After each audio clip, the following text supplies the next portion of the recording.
This world consists of two sorts of people: those who are acted upon, and those who act.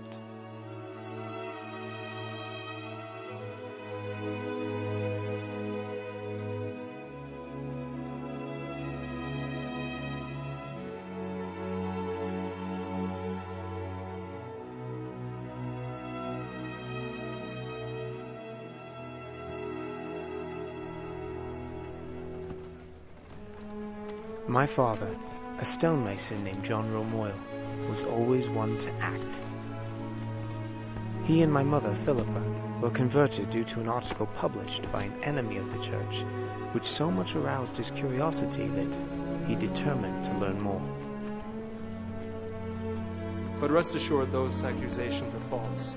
I bear testimony to you. They agreed to baptism on the very night they were taught the gospel.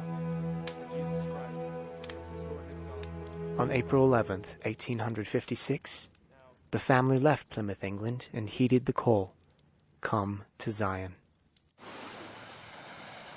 After arriving in Boston, they rode by rail to Iowa City, where Father hoped to purchase a wagon to cross the plains to Salt Lake. When he learned there were none to be had, a different mode of travel was presented.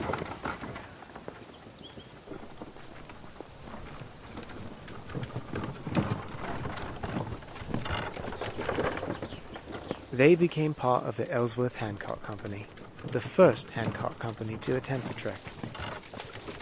From the beginning, it was a perilous journey. Thursday, June 26, 1856. Travelled about 1 mile. It was very hot. Only a half-pound of flour allowed per bread each day. With so much hunger, death soon joined our trek. The young and the feeble were the first to succumb.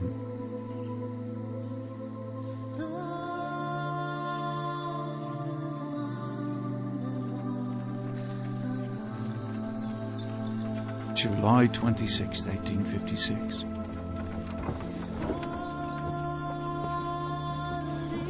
A flash of lightning killed Henry Walker as he held the bar of his handcart.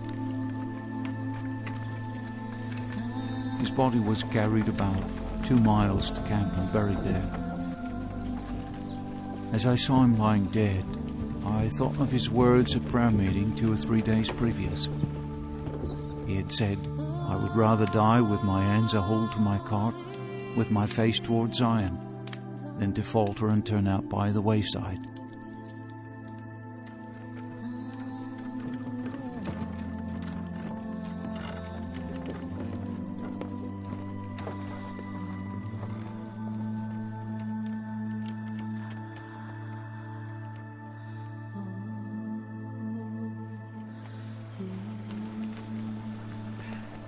My father was a great strength to the entire company. Stephen, help the others! He was so concerned about imposing on others, he refused to let anyone else push or pull his cart.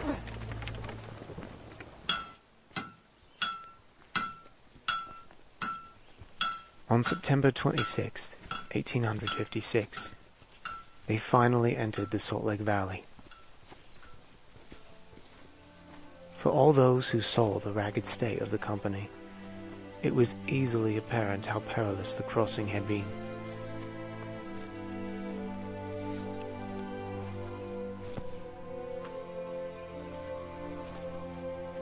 In all, 16 persons in the company had died.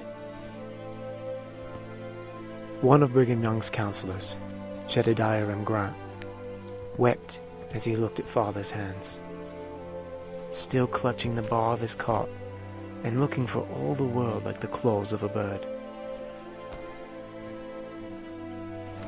The Perpetual Immigration Fund allowed me, James Moyle, to come to the Salt Lake Valley earlier. Father had taught me the masonry trade, and I had been working and saving to bring my family to America.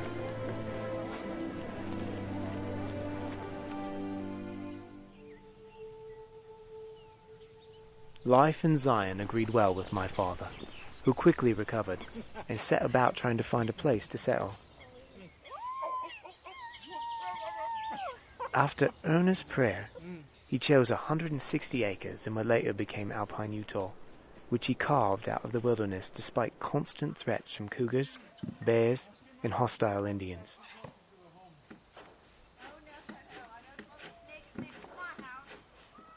A great change was about to take place in Father's life, as President Young called him to be a stonemason on the Salt Lake Temple. John, the temple site is over 22 miles away. We need the horse for the farm work. How are you ever going to get back and forth? Are you going to walk? I'm married well, my love. You are brilliant.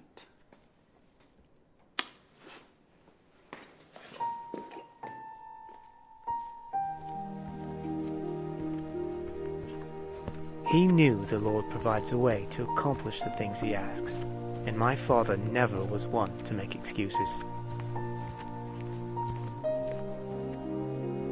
Though he was partially compensated for his efforts, he approached the task with unusual dedication and zeal, even for John Romoyle. On Mondays, he would rise at 2 in the morning in order to arrive at the temple site by 8 o'clock with the other workers.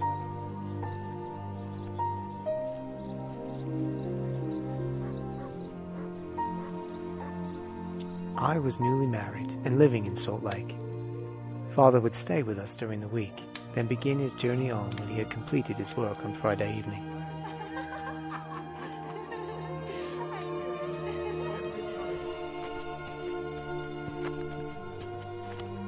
He would arrive home about midnight.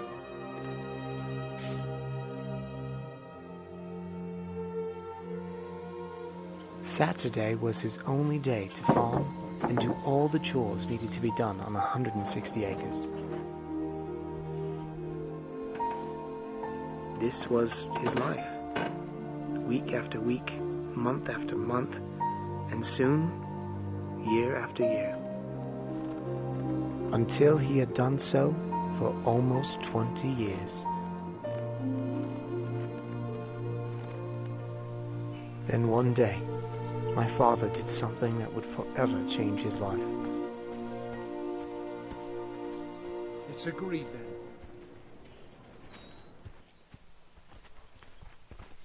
Her name was Old Lindy, and she came from a herd on Antelope Island. She was the first cow the family ever owned, a cow that turned out to be more than anyone had bargained for.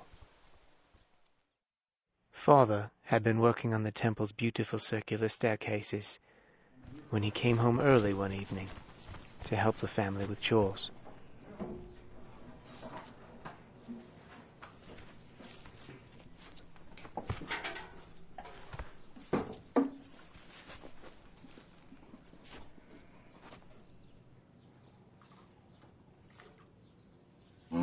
Ooh, Lindy. Let's be minded now. Perhaps Father was impatient with her, or maybe old Lindy was just having a bad day.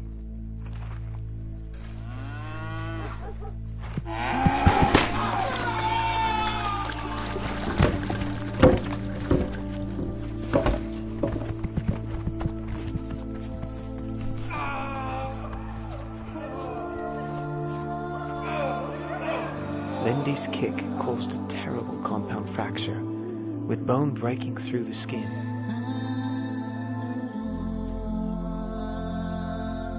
The only option was to amputate.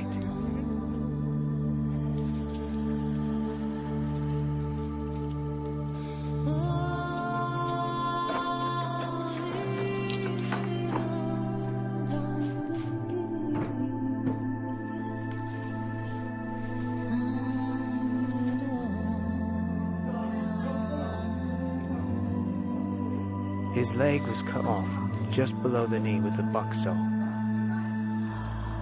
But as terrible as the amputation was, the worst fear was infection.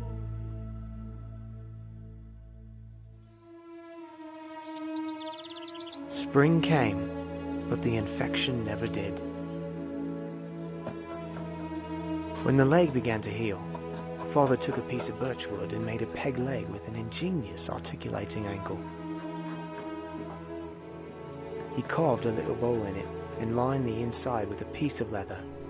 He made straps to fit around his waist and hold the leg in place. When he was able, he put it on and, despite the pain, walked around the house with that homemade leg.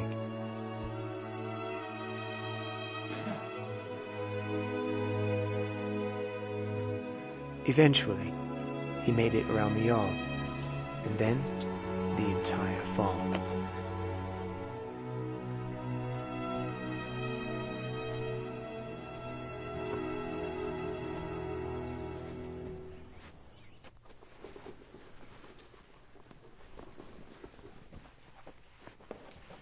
John, what are you doing? I'm packing. To go where? To Salt Lake? Oh, John, why do you have to go to Salt Lake? I don't recall being released as a stonemason, do you? Oh, my dear sweet husband, there is work enough to do in the kingdom here. You're only a stonecutter. I'm sure the Lord has plenty of people in Salt Lake to carry on with that calling. But 'tis my calling. Callings are seldom convenient, are they, my love?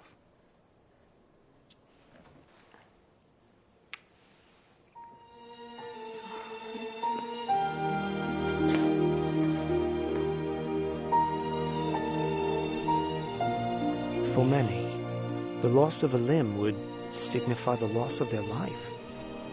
But not for John Romoyle. As long as he could breathe, he would continue to chisel away at the obstacles set before him.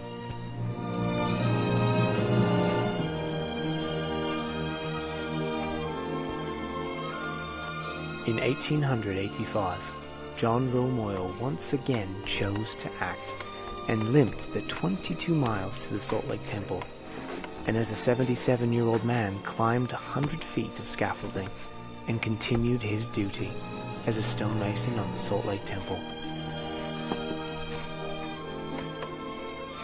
There are two sorts of people on this earth.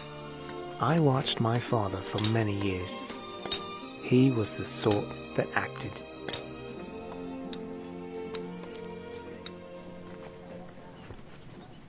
Father!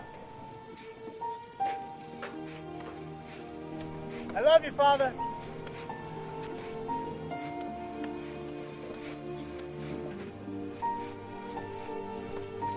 John Romoyle never saw the completion of the temple. He died in 1889, 4 years before its dedication. But his handiwork, carved high on the east wall and penned by a prophet centuries earlier, continues to be seen by millions. John Romoyle wasn't just carving words. He was setting in stone what it was that motivated him to act. Holiness to the Lord.